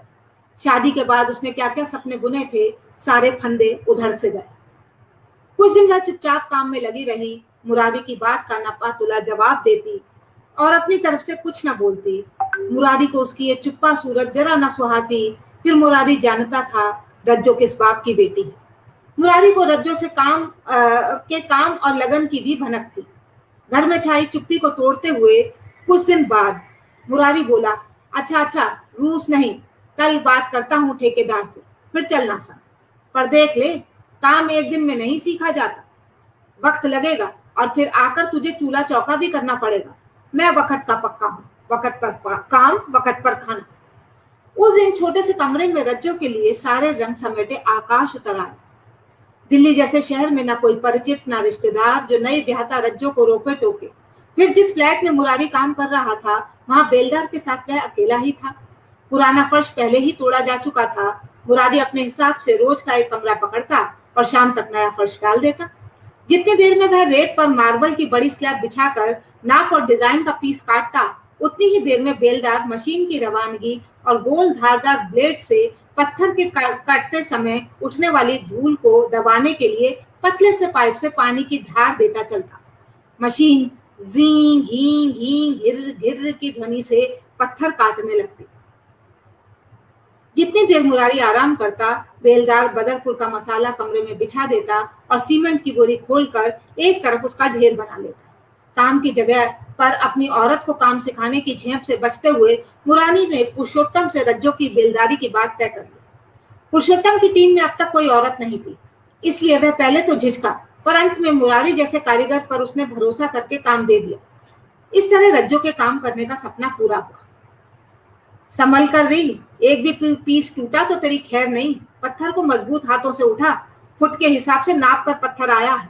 एक का भी नुकसान हुआ तो मालिक खामखा आंकड़ेगा, ठेकेदार झगड़ेगा। फिर टूटे पत्थर को तरीके से काट कर रेशे से रेशा जोड़ने और धार मिलाकर लगाने में मेरे सारे दिन की बर्बादी अलग होगी। मुरारी कभी प्यार से तो कभी गुस्से से रज्जो को काम सिखाता गया। मिस्त्री होने की ठसक बेलदार पर हावी रहती, पर रज्जो धुन की पक्की थी। उन दिनों जैसे उसे थकन महसूस ही नहीं होती। रात देर से सोती, फिर भी पौ फटते ही जाग जाती। रात भर कल्पना करती कि वह पत्थर काट कर फर्श बना रही है। उन दिनों सारे घर का काम करके खाना लेकर उमंग से चल देती थी मुरारी के साथ। जिस दिन पहली बार रज्जो ने पत्थर काटा, उसे लगा जैसे उसने जीवन का सबसे बड़ा सवाल हल कर लिया। उस दिन उसकी हंसी में वही पहले वाली खनक उतर आई। देखना, एक दिन हम दोनों अपने घर की दीवार साथ मिलकर उठाएंगे, याद रखना मेरी बात। रज्जो ने बड़े प्यार से मुरारी से कहा था। मुरारी ने भी प्यार के बदले प्यार से देखा और फिर इशारे से काम की तरफ ध्यान दिलाया। मार्बल का रेशा जोड़कर, पीस काट कर रज्जो ने फर्श पर बिछी बदरपुर के ऊपर कटे हुए सारे पीस रखे और करनी से ठोक कर सबकी धार मिलाई तो मुरारी देखता रह गया। काम की खुशी से दमकती रज्जो आज बहुत सुंदर लग रही थी। कमरे में सारे पीस बिछाकर जब उसने मुरारी को दिखाया तो सारे पीस ऐसे लगे जैसे टुकड़ा नहीं, एक साबुत स्लैब फर्श से एक समान ऊंचाई पर फिट कर दी गई। यही नहीं, फर्श की ढाल भी सही बनी। मार्बल के सारे पीस फैलाने मिलाने के बाद रज्जो एक एक टुकड़े को सावधानी से उठाती और सीमेंट का घोला देकर करनी से दाब देती। मुरारी उसे देखकर हैरान था। रज्जो के जीवन की ये नई करवट कुछ महीने आराम से चली। रज्जो ने जैसा नया जन्म पा लिया था, जिंदगी में अब तक मिले सारे दंश जैसे मिट चले थे। उन दिनों रज्जो की हंसी बात बेबात फूटती रहती। अपने घर में भी मुरारी की खूब तारीफ हो रही थी कि शादी के बाद भी पैसा भेजने में मुरारी ने कोई कंजूसी नहीं बरती। मुरारी पर अपने घर की बड़ी जिम्मेदारी थी। रज्जो के कमाने से उसे भी तसल्ली मिली। रज्जो का जीवन अभी अंगड़ाई लेकर खड़ा ही हुआ था कि रज्जो को मुरारी ने काम करने से साफ मना कर दिया। पहले बच्चे का मामला है रज्जो, और तेरी तबीयत लगातार बिगड़ रही है। अब से काम नहीं, तू घर पर रह। कुछ ऊंच नीच हो गई तो मैं अकेला क्या क्या संभालूंगा। काम कहाँ भागा जा रहा है, पहले तू फारिग तो हो ले। मजदूर औरतें 9 महीने कड़ी मेहनत करती हैं और पता ही नहीं चलता कब बच्चा जनकर काम पर लौट आती हैं। रज्जो इस सब के लिए तैयार थी, पर दिनों दिन गिरती तबीयत ने जरा उसका साथ नहीं दिया। उस समय रज्जो को काम छोड़ना बहुत बुरा लगा। जिस समय रुपए पैसे की सबसे अधिक जरूरत थी, उस समय काम का सहारा छूट गया। 2 घर चलाने की जिम्मेदारी में मुरारी ने ओवरटाइम करना शुरू कर दिया। रज्जो ने सोचते हुए गहरी सांस ली। रात तेजी से बीत रही थी। रज्जो ने पेट में दबाए पैरों को सीधा किया और करवट ली तो सामने सोए अज्जू रिंकी दिखाई दी। तला ऊपर के होने से दोनों के बड़ा छोटा होने का अंतर ही पता नहीं चलता। निश्चिंत सोते हुए दोनों को देखकर रज्जो के मन में प्यार की नदी उमड़ आई। कैसे करके बड़ी मुश्किल से दोनों को पाल रही थी। दोनों के जन्म और परवरिश में ही अब उसका समय गुजर रहा था। बच्चे बड़े होंगे तो खर्चा भी बढ़ेगा, यह चिंता रज्जो को खाए जा रही थी। इस बीच पुरुषोत्तम का काम भी दूर दराज में फैलने लगा। पुरुषोत्तम मुरारी को शाहबाद के आसपास के इलाकों और दूर के मकानों में भी भेजने लगा। मुरारी की दिहाड़ी पहले से बड़ी थी तो महंगाई उसकी तुलना में और अधिक बढ़ गई थी। मकान का किराया, राशन, दवाई गोली, कपड़े लत्ते सबके दाम बढ़ रहे। रज्जो ने एक दिन मुरारी का मन टटोला। ऐसे कब तक चलेगा? इन बच्चों के भविष्य के लिए और पैसा चाहिए होगा ना। पढ़ाने लिखाने का इंतजाम भी तो देखना होगा। पीछे घर की जिम्मेदारियां भी अभी कहाँ पूरी हुई हैं। रज्जो ने ठंडी सांस ली। कुछ देर के बाद बोली, अब तो मेरी तबीयत ठीक है, ये बच्चे थोड़े संभल गए हैं, अब तो मैं काम पर जा सकती हूँ ना सही मिस्त्री, बेलदारी की दिहाड़ी भी ठीक रहेगी। रज्जो ने मुरारी की चिरौरी की। पिता और पति जैसा मिस्त्री बनने का उसका सपना पछाड़ खाकर धूल में सना जीवन की राह में पड़ा था। इस सपने से रज्जो बड़ी मुश्किल से बच्चों का मुंह देखकर समझौता कर पाई थी। काम करना ही है तो घर में बर्तन सफाई का काम पकड़ ले। यहाँ की बहुत सी औरतें यही तो करती हैं। मेरे संग अब पहले जैसी बात नहीं, मुझे तो दूर दूर जाना पड़ता है, तुझे कहाँ लिए डोलता फिरूंगा। मुरारी के पास जैसे जवाब पहले से सोचा समझा रखा था। ना सही अपने साथ शाहबाद के घरों में ही सही, बात करके देख पुरुषोत्तम से। रज्जो ने हार नहीं मानी। मेरे बिना अकेली तू कहाँ काम करती फिरेगी घरों में? कोई औरत है पुरुषोत्तम की टीम में? नहीं ना, जानती है ना। ये क्या अच्छा लगेगा? फिर वहां कितने आदमियों की नजर रहेगी तुझ पर। भीतर से कौन कैसा है किसे पता, कैसी कैसी बातें बनेंगी, जानती है। कहने को मुरारी सवाल पर सवाल खड़े कर रहा था, पर सारे सवाल इनकार का ठोस जवाब ही रज्जो को दे रहे थे। पर मुझे तो हकलाती से रज्जो बोली, पर मुरारी ने उसे बात भी पूरी नहीं करने दी। परवर कुछ नहीं, फ्लैटों का काम औरत बेलदार के लिए ठीक नहीं, फिर ये सारे दिन का काम है, इससे तो तू बर्तन सफाई ही कर ले, अच्छा है, तू घर और बाहर दोनों संभाल ले, बीच के वक्त में आराम भी मिलेगा, घर का काम भी कर पाएगी और बच्चे भी देख ले। मन मारकर रह गई थी रज्जू। ढीठ बनकर उसने कुछ समय घरों में काम नहीं पकड़ा, यही सोचकर कि शायद किसी दिन मुरारी हामी भर देगा। इधर मुरारी के छोटे भाई मेरठ बुलंदशहर जाकर कमाने लगे थे, तो घर की तरफ की जिम्मेदारी कुछ हल्की जरूर हुई थी, पर रज्जो समझ ही नहीं पाती थी कि पैसे में कौन से पंख लगे हैं जो हथेली पर रुकता ही नहीं। यूं भी दिल्ली जैसे शहर में 4 लोगों का पेट पालना आसान बात नहीं थी। अज्जू रिंकी में से कोई ना कोई बीमार पड़ जाता या फिर ऐसी जरूरत निकल आती कि रुपए पैसे की किल्लत पड़ ही जाती। यादों की गलियों में चक्कर खाते पूरी रात के जागरण के बाद आज सुबह रज्जो का जी किसी काम में नहीं लग रहा था। जैसे तैसे उसने सुबह के काम निपटाए। मुरारी को आज सोनीपत निकलना था। पुरुषोत्तम के हाथ एक बड़ा ठेका लगा था जिसे वह किसी भी सूरत में हाथ से नहीं निकलने देना चाहता था। कई मंजिला मकानों वाली इमारत का काम था जो हर हाल में समय पर पूरा किया जाना था। बेलदारों और मिस्त्रियों के साथ फर्श डालने के लिए मुरारी जैसे कितने ही कारीगरों की जरूरत पुरुषोत्तम को थी। काम में समय भी लंबा लगने वाला था। रज्जो ने बेमन से ही सही खाना बना बांध कर मुरारी को सौंप दिया। उसके जाने के बाद बच्चों की उछल कूद फांद के बीच भी वह अनमनी सी पड़ी रही। गंदे कपड़ों, बिना मजे बर्तनों और बिखरे कमरे ने उसे कई बार चेताया, पर उसने सबकी अनदेखी कर दी। खाना बन ही गया था, बाकी काम मुरारी के आने से पहले निपटाने का सोचकर वह लेटी ही रही। पास बैठे बच्चों ने एक टूटी खाली डिब्बे को लात मारकर एक दूसरे की ओर ठेलने का खेल बना लिया। डिब्बा टनन टनन सा ठोकर खाता यहाँ से वहां डोलने लगा। रिंकी और रज्जू अपनी बारी आने पर तेज ठोकर मारकर हंसते, पर खेल देखती रज्जो उस डिब्बे की शक्ल में खुद को पा रही थी। शाम को मुरारी बहुत दिनों बाद मीट लेकर घर पहुंचा तो बच्चे चहककर नाचने लगे। बेमन से उठकर रज्जो पकाने की तैयारी में लगी ही थी कि मुरारी का फोन बज उठा। बातचीत पर कान देने से जल्दी ही रज्जो को पता चल गया कि फोन उसकी माँ का है। पास में बैठी है रज्जो, ले कर ले बात, कहते हुए मुरारी ने उसे फोन थमा दिया। कैसी है माँ? माँ से बात करते रज्जो की सांसें तेज हो गईं। थोड़ी ही देर में मुरारी ने देखा रज्जो फोन पर चुप सी हो गई और बात करते हुए धीरे से कमरे से निकल गई। मुरारी जानता है कि जब भी रज्जो अपनी माँ से कोई जरूरी बात करती है तो ऐसे ही कमरे से निकल जाती है ताकि मुरारी सुन न सके। आज भी यही हुआ। कुछ देर बाद लौटी रज्जो से मुरारी ने कुछ नहीं पूछा। रज्जो भी परेशान सी काम में लगी रही। रात खाना खाकर जब मुरारी साथ बैठा तो रज्जो ने झिझकते हुए बताया कि माँ को पैसे की सख्त जरूरत है।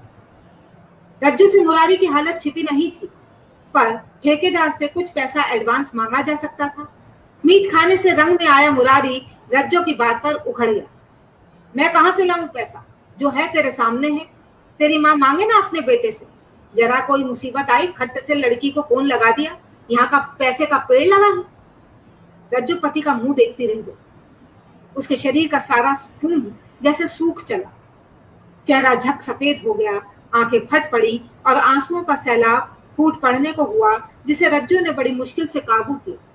उसने महसूस किया आज वह खुद कमा रही होती तो फौरन माँ की मदद कर देती और यूं पति के आगे हाथ फैलाने पर शर्मिंदा न होना पड़े। खुद अपने हिसाब से सब सोचती और पति भी उसके 4 पैसे की कदर करता। टूटे मन से आज रज्जो ने मिस्त्री बनने का सपना छोड़ घरों में काम करने का मन पक्का कर लिया। बरसों से खुरंट पड़े जख्म नई चोट से टीसने बहने लगे। इधर रज्जो एक घर में काम करने की हामी भर के आ गई। 3 दिन बाद उसे काम पर जाना था कि अचानक मुरारी की माँ बीमार पड़ी और तुरंत मुरारी को भुजाका के लिए निकलना पड़ा। बच्चे और रज्जो पीछे रहे। मुरारी को कुछ दिनों में वापस काम पर लौटना था। मुरारी तो नहीं लौटा, उसके एक्सीडेंट की खबर लौटी जिसने रज्जो के प्राण सुखा दिए। भुजाका से चलकर वापसी के समय ट्रक टेम्पो टक्कर में मुरारी कई और लोगों सहित पूरी तरह घायल हो गया। ऐसे में उसका लौटना मुश्किल था। पूरी बस्ती में जैसे रज्जो अकेली हो गई। हर घड़ी मुरारी का ध्यान उसे परेशान करता। उसकी सूरत आंखों के आगे छाई रहती और ऐसी हालत में मुरारी की सेवा टहल न कर पाने का अफसोस उसे खाए जा रहा था। मैंने उसकी हिम्मत बढ़ाती पर रज्जो के सब्र का बांध टूटता चला जा रहा था। फोन पर मुरारी की कराहती आवाज उसके कानों में पूरे दिन हाहाकार मचाए रहती। कहते हैं कि गरीब की मुसीबतों को तो घर का पता भी नहीं पूछना पड़ता। शाम का समय हो चला था। बच्चों को खाना खिलाकर रज्जो खाना खाने बैठी तो टीवी पर खबर चल पड़ी कि शहर में फैली नई कोरोना महामारी के चलते कल से सारे काम, बाजार, दफ्तर बंद किए जा रहे हैं। मुरारी की चिंता से अभी तक उभरी भी नहीं थी कि एक नई मुसीबत आन खड़ी हुई। कोई रोड पर न निकले। टीवी पर प्रधानमंत्री की घोषणा चल रही थी, पर रज्जो की समझ में कुछ नहीं आ रहा था। उसने अज्जू और रिंकी की ओर देखा, एक कौर रोटी का उठाया। कुछ देर यह सब सोचती रही, अगर घर से बाहर नहीं निकलेगी तो मुरारी के पास कैसे जाएगी? अगर सारे काम बंद हो जाएंगे तो लोग क्या कमाएंगे, क्या खाएंगे? हाथ में लिया रोटी का कौर उसने फिर से थाली में रख दिया। वह उठी, कमरे के कोने में रखे पुराने ट्रंक को टटोला, कपड़ों को हटाया। कपड़ों के नीचे बिछे अखबार के नीचे कुछ रुपए उसे मिले। कितने जतन से जोड़े थे ये रुपए, उसने गिने, 2000 के करीब थे। उसने हिसाब लगाया कि इतने से यहाँ रहना मुश्किल होगा। मम्मी मम्मी सुनना, अज्जू की आवाज ने जैसे उसका ध्यान भंग किया। मम्मी कोई फिल्म लगा दे, ये अंकल क्या कह रहा है? वह उठ खड़ी हुई, कुछ सोचते हुए गली में निकल गई। गली में तो जैसे भगदड़ सी मच रही थी, हर कोई बाजार भाग रहा था। उसे याद आया जब अज्जू हुआ था उस साल भी नोटबंदी के बाद ऐसी ही मुसीबत आई। उन दिनों को याद करती रज्जो अचानक घबराई सी बोली, अज्जू अज्जू सुन जरा, बहन का ध्यान रखियो, मैं अभी आई। थोड़ी देर में कुछ दिन का राशन लेकर रज्जो वापस लौटी। कई दिन दुविधा में पड़ी रज्जो ने एक दिन हिम्मत करके मुरारी के पास जाने की बात सोच ली। जरूरी सामान एक बड़े से थैले में बांधा। मैना ने बहुत समझाया पर रज्जो ना मानी। रिंकी को गोद में उठाया और अज्जू के संग घर से निकली तो शहर में फैली महामारी ने तमाम रास्ते बंद कर दिए। कोई साधन नहीं मिला तो हिम्मत करके पैदल ही आगे बड़े बस अड्डे की ओर बढ़ गई। उसका जुनून खतरे कहाँ देख पा रहा था। कुछ आगे बढ़ी तो पुलिस वालों ने उसका रास्ता रोक लिया। डांट गलियाकर उसे वापस घर भगा दिया। उसके जीवन की हर उम्मीद पाला पड़ने से मुरझा गई। मुरारी की याद उसे अपनी ओर खींचती, लेकिन मुसीबत उसके पैरों में बेड़ियां डाल देती। रज्जो जानती थी कुछ लोग जिंदगी के डरों का डटकर सामना करते हुए महामारी से होने वाली मौत से घबराकर तुरंत गांव देहात अपनी जड़ जमीन परिवारों की ओर लौट रहे थे। ट्रेनें बंद पड़ी थी, कितने लोग चोरी छुपे निकल रहे थे। एक बार भी रज्जो ने सोचा वो भी संग निकल ले, पर किराया सुनकर रज्जो की आंखें फट गई। प्राइवेट गाड़ी में एक आदमी का 5000 रुपया, कहाँ से लाती रज्जो इतना रुपया? पैसे की तंगी, पुलिस के बिठाए डर और बीमार पड़ गए अज्जू ने उसके कदम रोक लिए। शाहबाद की कच्ची बस्ती के कितने घर खाली हो गए। पुरुषोत्तम की टीम भी समय रहते जैसे तैसे दिल्ली से निकल गई।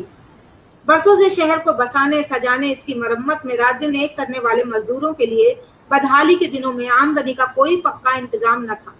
सरकार भी चुप, उसके अफसर भी चुप। काम बंद, रास्ते बंद, पर पेट की भूख 24 घंटे जाग रही। घर लौटने वाले कितने ही रास्ते घर की ओर न मुड़कर मौत से जा मिले और पीछे रह गए लोगों के हिस्से में आई भूख और तकलीफें। आड़े वक्त की बचत रज्जो के काम आई, पर मामूली बचत ही थी, कोई खजाना तो नहीं। रज्जो टीवी पर देख रही थी शहरों से पैदल निकले मजूर घर और बच्चों को ढोते मुसीबत के मारों की तरह बेदर्द जिंदगी से जूझ रहे थे। कितने काम धंधों से निकाले गए, कितनों ने भूख धूप और निराशा में रास्ते में दम तोड़ दिया। छोटे बच्चों की बेहाल छूटते देख रज्जो रिंकी और अज्जू को सीने से सटा लेती। डर से के साए लंबे होते जा रहे थे। जीवन में पहली बार रज्जो ने शहर मजदूरों से खाली होते देखा। बात दिल्ली की नहीं, सभी शहरों की। उसे समझ नहीं आ रहा था सरकार किस मुंह से मजदूरों के जत्थों से धीरज बनाए रखने के लिए कह गई। पापा कहाँ हैं? घर क्यों नहीं आते मम्मी? काम पर गया है ना, जल्दी ढेर सारी चीजी लेकर आएगा और खिलौना भी। हाँ वो भी। अज्जू बार बार मुरारी को याद करके रज्जो से पूछता तो रज्जो नए नए बहाने करती। बीमारी से हो रही लगातार मौतें और थर्राई दिल्ली में कमरे से बाहर निकलने को मचलते अज्जू रिंकी को रज्जो कैसे कैसे बहलाती, इसे उसका दिल ही जानता था। मुरारी के सर में टांके आए थे और पैर की हड्डी 3 जगह से टूट चुकी थी। ठीक होने में कम से कम 6 महीने का समय लगना था। मुरारी के इलाज का खर्च तो किसी तरह उसके माँ बाप ने उठा लिया, पर यहाँ रज्जो के कमरे का किराया, खाना पीना, हारी बीमारी का खर्च उसकी नींद का दुश्मन बन गया। पैसा न मुरारी के पास था न रज्जो की माँ के पास। बस्ती मजदूरों से लगभग खाली हो गई थी। रज्जो की तरह मजबूरी के मारे कुछ परिवार ही यहाँ बचे थे। दिहाड़ी मजदूरों की आमदनी पूरी तरह बंद थी। घरों में काम करने वाली माइयों में से कुछ के मालिक ही उन्हें पैसा दे रहे थे, पर रज्जो के लिए तो ये रास्ता भी बंद था। महामारी के डर से लोगों ने घरों में किसी भी बाहर के आदमी से काम करवाना बंद कर दिया। रज्जो की समझ काम नहीं कर रही। बच्चों को कलेजे से लगाए रज्जो ने 2 महीने का समय जैसे तैसे निकाला। मैना ने ही उधार देकर उसकी हिम्मत बांधे रखी। अक्सर मुरारी से रज्जो की बात भी मैना करवा देती। बच्चे कैसे हैं रज्जो, तू कैसी है? तू घबरा मत, जल्दी ही आऊंगा, मुरारी ने दिलासा देते हुए कहा। मेरा जी बहुत घबरा रहा है। बच्चे रोज तुमको पूछते हैं, पैसे खत्म हो चुके हैं। बार बार यही लगता है अस्पताल में तुम अकेले पड़े हो और मैं यहाँ। यह कहते कहते रज्जो का गला भरा। तू फिक्र मत कर, मैं कुछ इंतजाम करता हूँ। यह कहकर मुरारी ने फोन बंद कर दिया। मुरारी के शब्दों से रज्जो की रुलाई फूट पड़ी। बड़ी हिम्मत से उसने बात संभाली थी कि मुरारी को अब कोई और दुख न पहुंचे। दीवार से सटी रज्जो खाली आंखों छत निहार रही थी कि अचानक उसका दरवाजा किसी ने जोर से खटखटाया। दरवाजा खोला तो सामने पुरुषोत्तम ठेकेदार को खड़ा पाया। मास्क लगाए पुरुषोत्तम को रज्जो उसके डील डॉल आवाज और पहनावे से पहचान गई। उसे लगा कि शायद मुरारी ने ही उसे भेजा। कहाँ है मुरारी? न फोन उठा रहा है, न बात कर रहा है। साला भग गया एडवांस लेकर। रज्जो को देखते ही पुरुषोत्तम दहाड़ा। भागा नहीं है, उसका एक्सीडेंट हो गया है, अस्पताल में पड़ा। लौटेगा तो हिसाब पूरा कर देगा। रज्जो को ठेकेदार की बात जरा न सुहाई। यानी अब तो महीनों गए छुट्टी में, कब लौटेगा, कब काम करेगा, कब चुकाएगा? कहना मुझे फोन करे। एक ढंग का कारीगर नहीं मिल रहा है इन दिनों। शाहबाद में दीवारें लेंटर का काम है। इमरजेंसी में ज्यादा दिहाड़ी देने पर भी मिस्त्री नहीं मिल रहा है। क्या क्या दिन देखने पड़ रहे हैं। कहते हुए पुरुषोत्तम ने पीठ फेरकर आगे का रुख किया। मौका दो तो मैं काम कर दूं, रज्जो ने हिम्मत करके कहा। तू करेगी? पुरुषोत्तम पलटा और उसने रज्जो को गौर से देखा। काम आता है तुझे दीवार उठाने? हाँ, मौका तो दो, रज्जो इस बार जोर देकर बोली। पुरुषोत्तम जरा चुप हुआ, फिर कुछ सोचकर बोला, चल ये भी करके देख लेते हैं, पर ध्यान रखियो शिकायत का मौका मत दियो और मेरे माल का नुकसान मत करियो। सिर्फ 1 दिन दूंगा, 1 दिन, वो भी मालिक मेरे सिर पर खड़ा है। दिन रात मेरी जान लिए हुए इसी करके तुझे काम दे रहा हूँ। 2 घड़ी की चुप्पी के बाद रज्जो के भीतर जिंदा बच गई रज्जो बाहर आई। कल से? रज्जो ने पूछा तो उसकी बात पर ठेकेदार ने हामी भरी और पता देकर चला गया। रज्जो के इस बोल से घर की दीवारें झंझना उठी। रज्जो सीधी खड़ी होकर सामने देख रही थी, जैसे कल की तैयारी में उसे अभी से जुटना है। अचानक उसे कुछ याद आया। उसने झटपट सामने का आला टटोला। अगले पल उसकी मुट्ठी बंद कर तनी हुई थी। साहुल उसकी मुट्ठी में था। सारी सावधानी बरत कर और बच्चों को मैना के हवाले कर रज्जो अगले दिन काम पर जा पहुंची। 17-18 साल का एक लड़का फ्लैट पर उसकी राह देख रहा था। 2 महीने पहले की टूटी दीवारों का मलबा मंजिल पर यूं ही पड़ा था।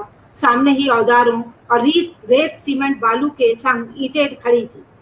फावड़े से मलबा सकेर कर ईंटों पर पानी मारने और मसाला बनाने का काम रज्जो ने लड़के को दिया। रज्जो ने करनी और फंटी को ध्यान से देखा। दोनों पर सूखे रेत और सीमेंट की परतें चढ़ी थी। जैसे रज्जो की तरह ये दोनों भी लंबे समय से बेकाम थे। रज्जो उपड़ू बैठकर उन्हें साफ और खुद को तैयार करती रही। बेलदार लड़के ने अपना काम निपटाया और मसाला बनाकर तसला भरकर रज्जो के आगे रख दिया। रज्जो हौले से उठी। अपने बापू की तरह ही करनी की पहली चोट पुरानी दीवार में दे मारी। फिर एक हाथ से करनी में मसाला भरकर दूसरे हाथ से पहली ईंट फर्श पर रखी। एक के बाद एक ईंट धरती गई। मसाले से उन्हें जोड़ती गई। साहुल से सीध नापती गई। लाल और धूसर रंग की दीवार जो जो उठ रही थी, उसका एक एक जख्म भरता जा रहा था। 9 इंच मोटी दीवार उसके लिए अनगिनत सपनों के दरवाजे खोले दे रही थी। दीवार उठ रही थी और दुखों के पहाड़ ढह रहे थे। करनी की आवाज और साहुल की संगत रज्जो में जोश भर रही थी। पसीने में नहाई रज्जो आज रुकी नहीं। वो दीवार उठाती जा रही थी। उसे बस एक ही धुन सवार थी। शाम को दिहाड़ी के बाद मुरारी से उसे यह जरूर कहना है, जल्दी से ठीक हो जा, फिर अपने घर की दीवार दोनों साथ मिलकर उठाएं। वाह वाह, बहुत ही शानदार कहानी है, बहुत ही शानदार। बहुत दिनों बाद एक अच्छी कहानी सुनने को मिली और बहुत बहुत शुक्रिया। इसमें कई चीजें बहुत मतलब अंडरलाइन करने वाली हैं। एक तो जो गरीब परिवार और खास करके महिला के संघर्ष की बात है वो है। दूसरी बात है कि इस कहानी की भाषा बड़ी शानदार है, जो मतलब जो इसके प्रवाह को रोकती नहीं है और पाठक जो है वो पढ़ता ही चला जाता है। तो बहुत शानदार कहानी आज मैंने बहुत दिनों बाद सुनी। कहानी का पाठ भी आपके करने का अंदाज बहुत शानदार है। तो इसी के साथ मैं सोचता हूँ कि अब चूंकि हमने काफ़ी बातचीत भी कर ली है और कहानी भी सुन ली है, तो अगर आपकी इजाज़त हो तो आपसे विदा लूँ। बस मैं यही कहना चाहूंगी कि इस मंच से जितने भी लोग जुड़े हैं, लगातार थोड़ी निगाह में मारती जा रही थी, सबके जो प्रतिक्रिया आ रही थी, बहुत सारे लोग इसमें हैं रहे। प्रेम जन्मेजय जी का ये जो है पूरा मैं पढ़ रही हूँ और शायद ये कुछ दिन तक रहेगा आपकी वॉल पर, तो मैं ढंग से सब लोगों की जी, वंदना जी, सभी लोग इसमें जुड़े रहे, वो आए और बहुत दिनों बाद मैं इस मंच पर आई तो थोड़ा और साहस मुझे मिला है और काम करने की ऊर्जा मिली है। इस सब के लिए अरविंद जी आपका बहुत बहुत शुक्रिया। नहीं, शुक्रिया तो आपका मैं अदा करना चाहूँगा कि एक तो आपने मेरे अनुरोध को स्वीकार किया और तमाम सारे जो अड़चनें और जो लाइफ में आपकी घटनाएं घटी हैं पिछले दिनों, इसके बावजूद जो है आपने हमारे मंच पर आना स्वीकार किया और बातचीत के अलावा आपने एक बहुत ही शानदार कहानी पढ़ी। इसी के साथ आपको दोबारा धन्यवाद देते हुए मैं जो है वो बातचीत का सिलसिला यहीं पर बंद करता हूँ। सभी को मेरा नमस्कार।